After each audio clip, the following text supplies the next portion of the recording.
Interestingly enough, I have never played or even heard of most of these, and interestingly enough, I don't have any boxed VIC-20 games.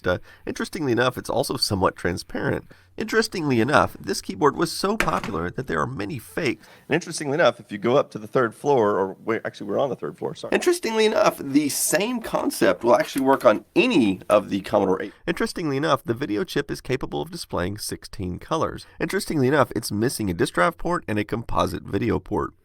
Interestingly enough, an adapter was also included. Interestingly enough, this is one of the few games I found that actually does require the cursor keys. Interestingly enough, they've picked an interesting palette right here in the test program. Interestingly enough, if I move the multimeter over to resistance mode instead, interestingly enough, power supply is working fine in here now. So interestingly enough, this one actually started off 8 degrees hotter than the first one.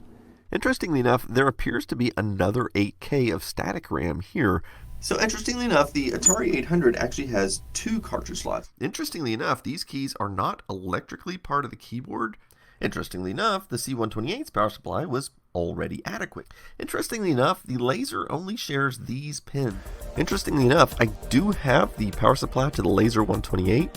Interestingly enough, it says right on the back that it's DC 15 volts. Interestingly enough, this game looks quite a bit better in person.